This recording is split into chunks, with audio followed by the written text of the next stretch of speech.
నమో నారాయణాయ. ఓం నమః శివాయ. శ్రీమాత్రే నమః. మన జీవన గమనంలో అర్చనా శైలిలో ప్రతి ఒక్క దానికి కూడా పరమార్థ లక్షణం ఉంది. ఆ పరమార్థ లక్షణాన్ని అవగాహన చేసుకొని గనక మనం నిత్యం కూడాను ఆచరించినట్లయితే సత్ఫలితాలను పొందటానికి ఆస్కారం ఎంతైనా ఉంటుంది సుమా. భగవంతునికి అర్ఘ్యం ఇవ్వటం అనేటువంటిది చాలా విశేషవంతమైన ప్రక్రియ. అర్ఘ్యం అంటే ఏమిటి? 3 సార్లు గాయత్రీ మంత్రోచ్చరణతో పాటు చేతిలోకి నీళ్లు తీసుకొని వదిలిపెట్టడమే అర్ఘ్యమివ్వటం అంటారు. మీ గురువుగారు మీకు మంత్రాన్ని ఉపదేశించిన తరువాత ఆ ఉపదేశ మంత్రానుష్ఠానం పూర్తయిన తరువాత చేతిలోనికి నీళ్లు తీసుకొని 3 సార్లు అలా వదలాలి. ఆ వదిలేటప్పుడు కూడా ఈ చూపుడు వేలును తగలకుండా అలా వదలాలి. అది ఒక గ్లాసులో కానీ పళ్ళెంలో కానీ ఆ జపతర్పణం అంటారు. అంటే ఆ విధంగా అర్ఘ్యాన్ని గనక విడిచినట్లయితే మీరు చేసినటువంటి మంత్రానికి సరైనటువంటి ఫలితం వస్తుంది.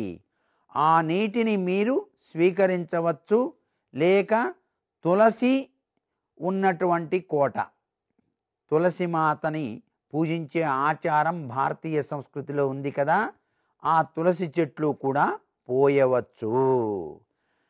ఎవరైతే నిష్టగా పూజ చేసి ధ్యానం చేసి ఆ యొక్క అర్ఘ్యపు నీటిని గనక చెట్టులో గనక పోస్తారో ఆ చెట్టు ఎక్కువ పూలు పోస్తుంది, ఎక్కువ కాయలు కాస్తుంది.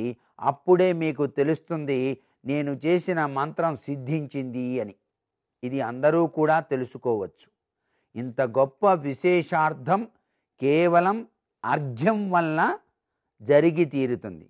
సూర్యనారాయణ మూర్తిని అందరూ కూడాను ధ్యానం చేస్తూ ఆయనకి అర్ఘ్యం ఇవ్వచ్చు.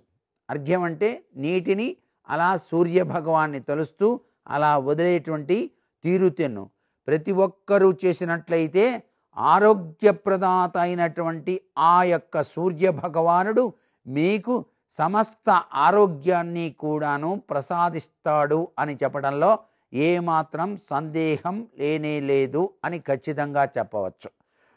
త్రిసంధ్యల్లో అర్ఘ్యమివ్వటం ఉత్తమం.